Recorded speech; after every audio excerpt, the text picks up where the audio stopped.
কেন্দ্র ঘোষিত প্রোগ্রামের অংশ হিসেবে আজকে আগৈলঝাড়া উপজেলায় তৃণমূল সমাবেশের মহতারাম সভাপতি,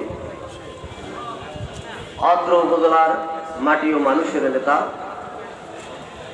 জনাব মোহাম্মদ রাসেল হোসেন, মঞ্চ উপবিষ্ট ইসলামী আন্দোলন বাংলাদেশের মহতারাম আমির হযরত পীর সাহেব হুজুর চরমনাই, অন্যান্য নেতৃবৃন্দ, ওলামায়ে কেরাম, শিক্ষাবিদ, সাংবাদিক বন্ধুগণ এবং আগৈলঝাড়ার বিভিন্ন পর্যায়ের বিভিন্ন স্তরের প্রিয় এলাকাবাসী, আজকে আপনারা সকলে মিলে বাংলাদেশের দ্বিতীয় স্বাধীনতা আমরা উপভোগ করতেছি। কি বলেন? 1971 সালে এদেশের মানুষ স্বাধীনতা উপভোগ করেছিল।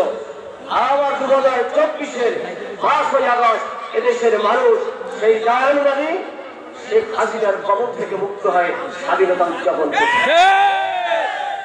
আমার এই মুহূর্তে দেশে একটা অস্থিতিশীল নাজুক পরিস্থিতি বিরাজ করতেছে। গত 31 আগস্ট মোহতারাম প্রধান উপদেষ্টার আহ্বানে আমাদের মোহতারাম আমিরের নেতৃত্বে ইসলামী আন্দোলন বাংলাদেশের 5 সদস্য বিশিষ্ট একটা প্রতিনিধি দল আমরা সেখানে সাক্ষাৎ করতে গিয়েছিলাম। সেখানে আমাদের মোহতারাম আমির তিনি প্রধান উপদেষ্টার কাছে 13 দফা প্রস্তাবনা দিয়েছিলেন। দেশ গড়ার জন্য, দেশ বিনির্মাণের জন্য, সুখী সমৃদ্ধশালী একটা বাংলাদেশ গড়ার জন্য 13 দফা প্রস্তাবনা আমরা দিয়েছিলাম।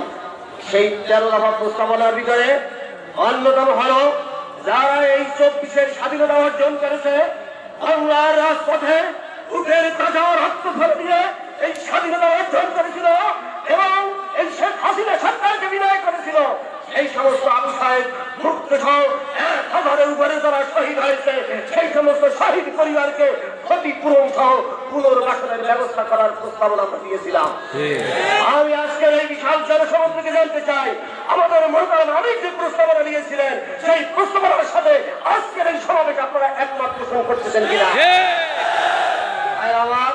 আমাদের মোহতারাম আমির আরো প্রস্তাব দিয়েছিলেন, যারা এই বিগত 16 বছরে দেশের অর্থনীতিকে পঙ্গু করেছে, হাজার হাজার কোটি টাকা বিদেশে পাচার করেছে, এদেশের মানুষের কষ্ট অর্জিত যে অর্থ সেগুলো আত্মসাৎ করে নিজেদের আখের ঘুষিয়েছে, যারা টেন্ডার বাড়ি করেছে, চাঁদাবাড়ি করেছে, লুট করেছে, আত্মসাৎ করেছে, এই সমস্ত লুটেরাদেরকে বাংলাদেশের রাজনীতিতে স্থায়ীভাবে নিষিদ্ধ করতে হবে। এদেশের মাটি ও মানুষকে নিয়ে রাজনীতি করার কোন অধিকার বাংলার মানুষ তাদেরকে আর দিতে চায় না। সম্মানিত উপস্থিতি, আপনারা কি প্রস্তাবনার সাথে একমত আছেন?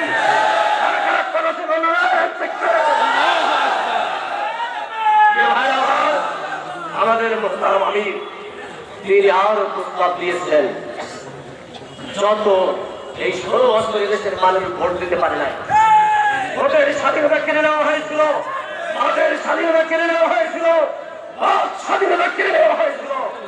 মানুষের এই ভোটের অধিকার, মানুষের ভোটের অধিকার, মানুষের নেতা নির্বাচন করার অধিকার ফিরিয়ে দেওয়ার জন্য মোহতারাম আমির নির্বাচন ব্যবস্থার সংস্কার চেয়েছিলেন। সেই সংস্কারের অন্যতম প্রস্তাব হল পিআর পদ্ধতির নির্বাচন। আপনারা জানেন, পিআর পদ্ধতিটা সংক্ষিপ্ত রূপ, তার পূর্ণ অভিব্যক্তি হল প্রফেশনাল রিপ্রেজেন্টেটিভ, অর্থাৎ সংখ্যানুপাতিক প্রতিনিধিত্ব। এর অর্থ হল সংসদে আপনারা আমাদের ভোটে আপনাদের পছন্দসই প্রার্থীকে আপনারা ভোট দেবেন। এই 16 বছর পর্যন্ত ভোট দিতে পারেন নাই। আমাদের দাবি হলো যাকে ভালোবাসে তাকে ভোট দেবে। এদেশের কৃষক, শ্রমিক, মেহনতি জনতা, আমার রিক্সাওয়ালারাই, ভাড়াওয়ালারাই প্রত্যেকে তাদের পছন্দ মতো স্বাধীন প্রার্থীকে তারা ভোট দেবে। যেই দল যত পার্সেন্ট তারা ভোট পাবে, ওই দল থেকে তত পার্সেন্ট ব্যক্তিবর্গ সংসদে যাবে, সংসদ সদস্য হিসেবে। বিএনপির লোক থাকবে, জাসদের লোক থাকবে, বাসদের লোক থাকবে, জাতীয়বাদীর লোক থাকবে, জামাত ইসলামের লোক থাকবে, ইসলামী আন্দোলনের লোক থাকবে। তাতে কি হবে? তাতে কি হবে? কোন নমিনেশন বাণিজ্য থাকবে না। আমরা দেখেছি এই আগৈলঝাড়া অভিসহ গোটা দক্ষিণ ভাগে, গোটা বাংলাদেশে নমিনেশন নিতে হইলে বড় বড় নেতাদের ভাষায় ব্রিফকেস দিতে হয়।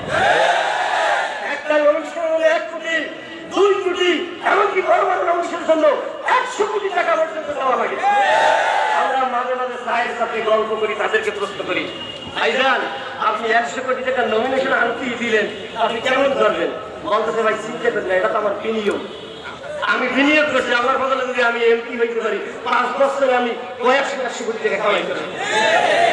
সুতরাং যারা জনগণকে শোষণ করার জন্য, শোষণ করার জন্য, নির্যাতন নির্যাতন করার জন্য 100 কোটি টাকা বিনিয়োগ করে, 200 কোটি টাকা বিনিয়োগ করে, এমপি হওয়ার পর, মন্ত্রী হওয়ার পর তারা তো দেশের জনগণের সম্পদ আত্মসাৎ করবি।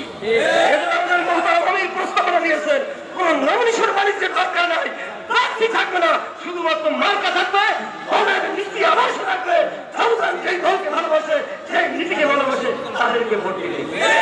আপনারা কি এই পদ্ধতি দিয়ে কেমন মনে করেন? কেমন মনে করেন? এই প্রস্তাব দিয়েছেন, আপনারা যদি সমর্থন করেন, আগামী দিনে আপনার গ্রামে গঞ্জে হাটে বাজারে চায়ের দোকানে ক্রিয়ার পদ্ধতি সমাজে জনমত গঠন করতে হবে।